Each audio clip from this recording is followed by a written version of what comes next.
Kemudian Nabi Ibrahim lihat matahari. Ada matahari, apakah dia Tuhanku? Besar tapi terbenam saat malam. Ternyata Nabi Ibrahim sadar bahwa Tuhan adalah Allah yang menciptakan semuanya. Tuhan yang menciptakan semuanya. Allah yang menciptakan semuanya. Menciptakan bumi, menciptakan bintang, menciptakan bulan, menciptakan matahari, manusia, terus apa lagi? Hewan, awan, pohon, kucing. Kucing itu termasuk sabda. Didengarkan sabda. Oke. Nih, Nabi Ibrahim itu memiliki sifat yang berani karena benar. Berani karena benar. Yang pertama, Ibrahim menghancurkan patung-patung yang disembah orang karena patung itu tidak bisa bicara. Orang dulu orang zaman jahiliyah, mereka menyembah patung. Tapi Nabi Ibrahim tidak takut, dia terus menghancurkan patung-patung itu karena itu bukan Tuhan mereka. Tuhan mereka seharusnya Allah. Oke. Beliau menaruh kapak di leher patung terbesar agar orang-orang berpikir, patung paling besar di lehernya ditancapkan kapak sama Ibrahim. Supaya apa? Supaya orang jahiliyah itu berpikir bahwasanya patung itu bukan Tuhan mereka karena bisa dirusak, ya kan? Kemudian Ibrahim itu tidak takut pada Raja Namrud karena beliau percaya Allah selalu menjaganya. Nah, Namrud ini Raja Namrud, raja yang paling kejam ketika pada zaman itu. Kita lihat lagi. Apa sih yang dimiliki mukjizat Nabi Ibrahim? Raja Namrud marah dan membakar Nabi Ibrahim dalam api yang sangat besar. Tapi Allah berfirman, wahai api, jadilah dingin dan selamatkanlah Ibrahim. Ajaibnya, Ibrahim keluar dari api dengan selamat dan segar bugar. Kita kena korek panas saja, panas nggak? Dibakar, nggak mempan. Berarti mukjizat Nabi Ibrahim itu tidak mempan dibakar api. Tidak mempan dibakar api karena sama Allah diperintahkan apa? Jadi dingin. Jadi dingin. Jadi api itu dibuat dingin, makanya Nabi Ibrahim selamat dari bakaran api. Jadi kalau ditanya, mukjizat Nabi Ibrahim apa? Tidak mempan dibakar api. Apa mukjizat Nabi Ibrahim? Iya, mana suaranya? Apa mukjizat Nabi Ibrahim? Tidak mempan dibakar api. Kita lihat selanjutnya. Nah, perjalanan ke Mekah. Nabi Ibrahim, istrinya namanya Siti Hajar. Siapa namanya? Siti Hajar. Iya, Siti Hajar. Nabi Ibrahim dengan istrinya Siti Hajar memiliki anak namanya Ismail. Siapa namanya? Ismail. Mereka pergi kepada pasir yang tandus. Siapa tadi istri Nabi Ibrahim? Siti Hajar. Siapa? Siti Hajar. Kalau anaknya baru Ismail. Pinter. Ini dia. Di padang pasir yang panas, Siti Hajar mencari air. Tahu nggak, padang pasir itu pasir semua. Yang di Arab nggak ada air dia. Betul. Siti Hajar dia cari air untuk anaknya Ismail. Ternyata dicari-cari nggak dapat. Dia berlari-lari dari Safa ke Marwah. Dari Safa ke Marwah lalu sama dari sini cari air. Mana air? Nggak ada air. Tiba-tiba dari kaki bayi Ismail masih bayi. Air katanya. Keluar air yang melimpah. Itulah air Zam-Zam yang suci. Air Zam-Zam. Ketika bayi Nabi Ismail, dia kan diletakkan di bawah. Rupanya kakinya gejol-gejol. Kakinya nih. Nah, ketika kakinya itu kan membuat lubangan di pasir, keluarlah air. Itu baru namanya air Zam-Zam. Pernah nggak waktu mereka pergi umroh, naik manasik haji, waktu mereka ada dapat air Zam-Zam kan?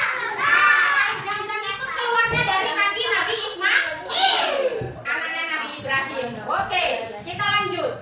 Nabi Ibrahim dan Nabi Ismail, ini Nabi Ismail ketika itu udah besar, bekerja sama membangun Ka'bah di Mekah. Berarti yang membangun Ka'bah itu Nabi siapa? Ismail sama bapaknya Ibrahim, ya kan? Ka'bah tahu kan? Kalau orang mau pergi haji, pergi umroh, ada Ka'bah yang kotak warna hitam, itu yang membangunnya Nabi Ibrahim dan Nabi Ismail. Ka'bah menjadi kiblat umat Islam sedunia saat sholat. Kita sholat menghadap mana? Kita sholat menghadap kiblat, yaitu titiknya Ka'bah. Hebat ya kerjasama ayah dan anak. Good job. Oke, kita lanjut.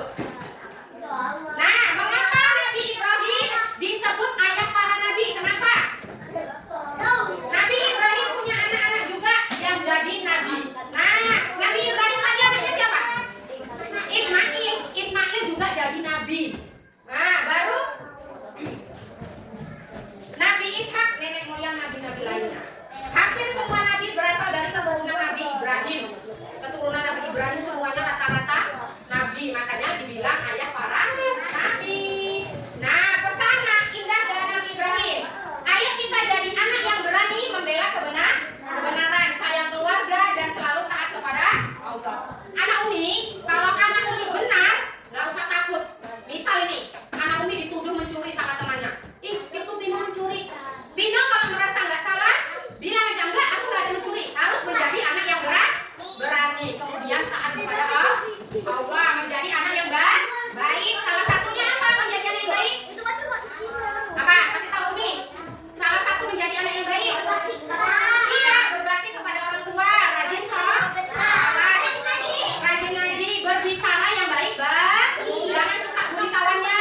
Berbicara yang baik-baik, tangannya dijaga, jangan suka mencuri. Nah, ada pertanyaan? Ada pertanyaan nggak? Kalau tidak, kita akan melihat mukjizat Nabi Ibrahim yang dilakukan di belakang Nabi kita. Oke, lihat aja nanti kan.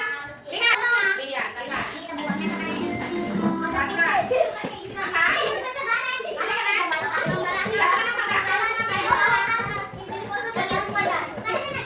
Ketika penduduk kerajaan Babilonia mempunyai kepercayaan menyembah berhala, lahirlah seorang utusan Allah yang bernama Ibrahim.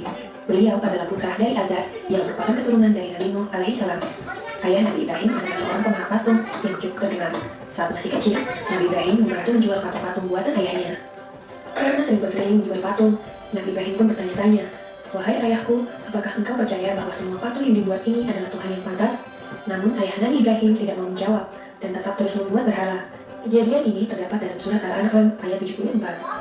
Kerajaan Babilonia pada saat itu dipimpin seorang raja yang bernama Namrud bin Kan'an. Pemerintahan yang dijalankannya adalah kekuasaan mutlak yang membuatnya menjadi raja yang kejam. Apapun yang diperintahkannya harus ditaati dan dilaksanakan tanpa ada pertimbangan dari siapapun. Setelah dewasa, Nabi Ibrahim mulai menyebarkan ajaran Allah SWT. Pada suatu hari, semua penduduk merayakan sebuah tradisi tahunan dengan pergi ke luar kota untuk berburu.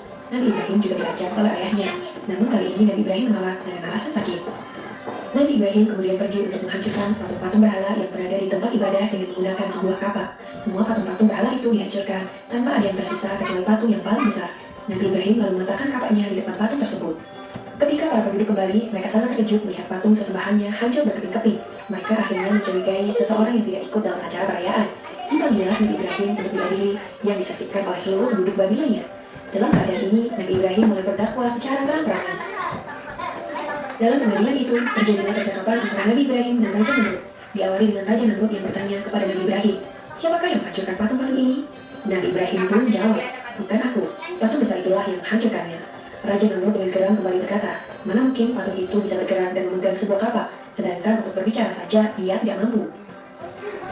Disinilah kecerdikan Nabi Ibrahim dalam berdakwah. Dengan tegas beliau menjawab, "Jika engkau tahu bahwa patung itu tidak bisa bergerak, bahkan berbicara saja, ia tidak mampu, mengapa kalian semua menyembahnya?" Dengan jawaban ini, maka terdiamlah seluruh masyarakat Babilonia, termasuk Raja Namrud. Tetapi dengan kekuasaan mutlaknya, Raja Namrud dengan marah memerintahkan prajuritnya untuk membakar Nabi Ibrahim. Dalam keadaan yang demikian, Nabi Ibrahim tetap tenang dan memohon pertolongan kepada Allah Subhanahu wa Ta'ala. Sebuah tiang yang kuat didirikan sebagai tempat Nabi Ibrahim diikat dan dibakar. Setelah kayu sudah siap mengelilingi Nabi Ibrahim, disulutlah kayu itu dengan api atas perintah Raja Namrud. Api itu dengan cepat mulai membesar. Masyarakat Babilonia pun mulai bersukaria melihat Nabi Ibrahim di lahap api. Namun, alangkah terkejutnya para penduduk karena Nabi Ibrahim tidak terbakar. Beliau masih utuh sempurna tanpa adanya luka sedikit pun. Ternyata doa Nabi Ibrahim dikabulkan oleh Allah Subhanahu wa Ta'ala. Permohonan agar diselamatkan dari api yang besar dan menyala ada dalam Al-Quran surat Al-Anbiya ayat 69. Maka selamatlah Nabi Ibrahim dari kobaran api yang amat besar, sehingga penduduk menjadi takjub terhadap mukjizat Nabi Ibrahim. Mereka kemudian mulai mengikuti ajaran Nabi Ibrahim dan hanya menyembah Allah Subhanahu wa Ta'ala. Demikianlah kisah Nabi Ibrahim alaihissalam yang tidak luka sedikit pun meskipun dibakar api. Semoga kisah ini dapat mempertebal iman kita untuk percaya terhadap kebesaran Allah. Amin ya rabbal alamin. Oke, sudah lihat ya. Jadi, Umi tanya kembali. Nabi Ibrahim lahirnya di mana tadi? Apa nak? Lahir di Babilonia. Ayahnya Nabi Ibrahim bernama? Apa nak? Azar. Iya apa? Azar. Nabi Ibrahim punya istri, namanya? Apa?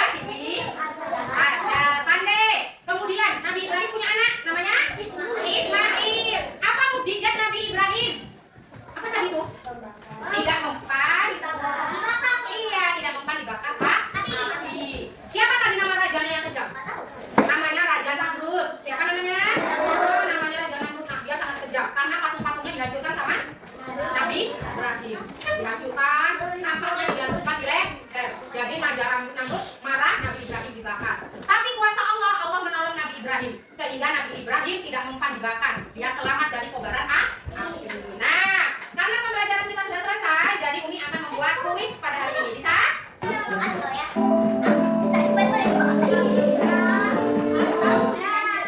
Ini tentang Nabi Ibrahim. Seberapa besar pengetahuan kamu tentang Nabi Ibrahim? Yuk uji kemampuan kamu di kuis ini. Kamu akan diberi 20 pertanyaan. Setiap pertanyaan akan diberi waktu 10 detik. Sama enggak? Apakah kamu siap? Siap. Mari kita mulai. Sebelum dimulai, jangan lupa untuk klik like dan subscribe. Soal nomor 1. Siapakah Nabi yang diutus setelahnya Nabi Solih?